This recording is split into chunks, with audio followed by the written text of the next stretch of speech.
أعوذ بالله السميع العليم من الشيطان الرجيم. بسم الله الرحمن الرحيم. الحمد لله رب العالمين، والصلاة والسلام على سيدنا ونبينا محمد وعلى آله وأصحابه أجمعين. صلاة طيبة زاكية طاهرة تامة عامة إلى يوم القيامة. I'm so happy to be with you here.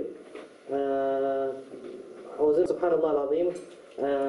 It's my good chance to be with you and speak with you as well on this occasion today about the situation inside Palestine, inside Bayt al-Maqdis, inside Jerusalem, and what is happening actually inside there.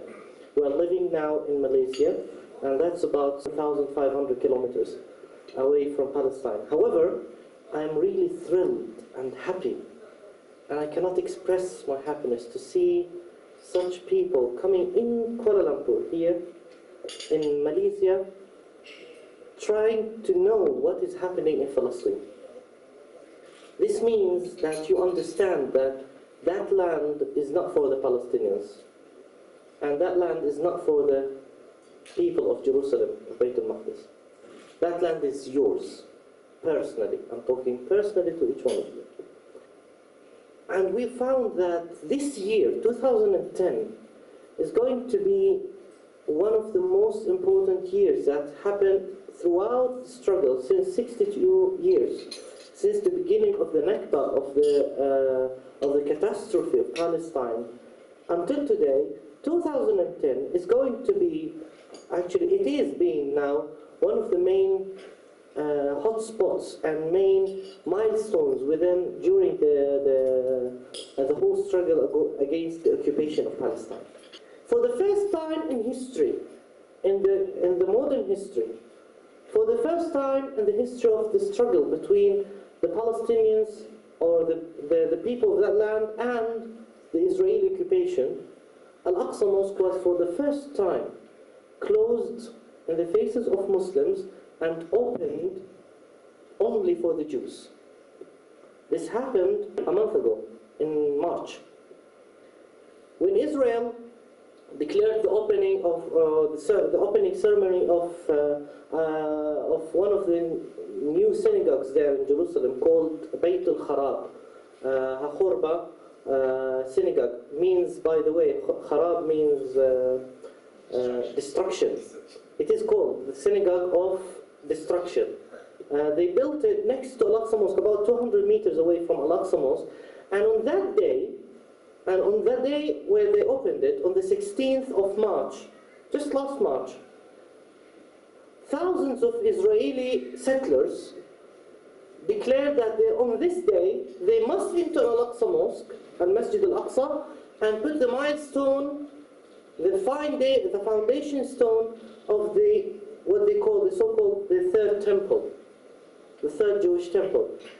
When the Palestinians in Jerusalem heard about these news, and that there are not one or two or three, not even hundreds, but thousands or maybe tens of thousands are trying to break into Al-Aqsa, most of the people trying to enter Al-Aqsa, that all of the gates of Al-Aqsa were closed. 10 gates of Al-Aqsa Mosque, 10 out of 10, were closed in the face of Muslims. And they opened one gate that leads directly to what they call today the Jewish quarter, and let the Jews enter Al-Aqsa, but they couldn't, alhamdulillah rabbil alameen, they couldn't bring the milestone or the foundation stone. Why? Because of some of the guards of Al-Aqsa Mosque, who were about 50 or 100 people only, who stood alone, 100 people only, stood inside Masjid al Aqsa in order to prevent those settlers from bringing their fanatic stone inside Al-Aqsa and put it in order to build their temple inside Masjid al Aqsa. The next day, they declared that Al-Aqsa would be closed for men and opened only for women. So when the people heard about that, this is just to know how your brothers and sisters there are suffering, and what are they doing to protect your Aqsa, your mosque, your masjid. What are they doing to protect yours? What is yours? So when the people heard about that, the men couldn't enter.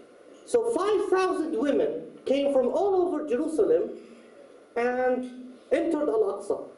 So the Israelis just thought that, oh, finally, women are harmless, they can't do anything. But the citizens of Jerusalem are not necessarily harmless.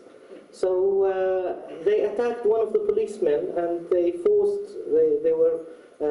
attacked him and they hit him with all of their might until a group of police came inside and took him out of the whole clash of women. You can imagine 5,000 women on one man sitting in. Subhanallah, it was a very beautiful scene to see. I mean by beautiful scene, not the scene of the women, ladies, girls, who are showing the whole world that we are standing here. We are not harmless. We are not weak. We are mighty, and we can do something to protect Masjid al Aqsa. Why are they doing that? They're protecting Al Aqsa, preparing for you to go there. So the situation in Jerusalem is becoming very, very hard these days. Now the Israeli government, a few months ago, declared its official plan for Jerusalem. It's called E1 plan, and it's called in the notion of it is Kelim Yerushalayim, means Jerusalem first. So for the Israelis, Jerusalem first, and from now it's only 10 years or a 10 years plan. Throughout these 10 years, from 2010 until 2020, their plan is to establish a space, a Jewish space, inside Masjid al Aqsa. Wherever, anywhere. The area that is now close to be the area that they are trying to take is one of the courts of Masjid al Aqsa, between the Qibli Masjid and the Dome of the Rock, just near to Ha'at al-Buraq, to the Buraq wall where the Prophet Muhammad ﷺ tied his Buraq on Laylat al-Isra wal Mi'raj. So they are trying just to seize one of these courts, not more than 10 meters only. This is what they are trying to do throughout 2010. Now from 2010 until 2020, the notion of this plan is to change the whole surroundings of Masjid al Aqsa into one thing called Al-Hawd al-Muqaddas, the holy area. And they mean by holy, Jewish holy area. And this comes from an area called Sheikh Jarrah, throughout the old city of Jerusalem and Al-Aqsa, and then to a village called Silwan, next to Al-Aqsa from the south. So they are going to be surrounding Masjid al-Aqsa from all over the areas except from the east. How to control the eastern area?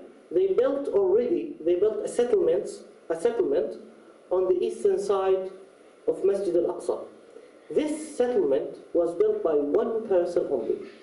Financially, it was financed by one person only. This man only is financing one big settlement that controls all of the eastern area of Masjid al Aqsa and Jerusalem as well.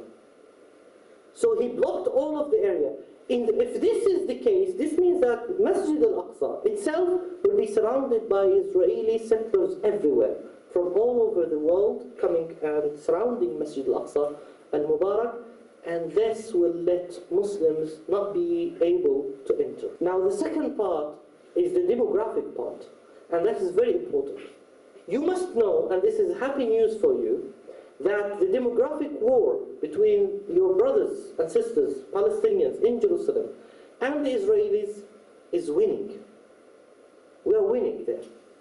Because in 1967, when Israel took over the eastern side of Jerusalem, the Palestinians in Jerusalem were only 20% of the people, of the population of Jerusalem.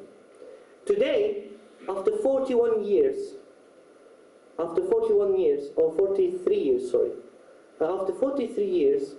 the Palestinians in Jerusalem are 35%. So we're winning. This is why the second part, or the second section of Plan E1 tries to reduce the Palestinian population in Jerusalem from 35% within 10 years only, from 35% to 12% only. In order to do that, 2010, we are now in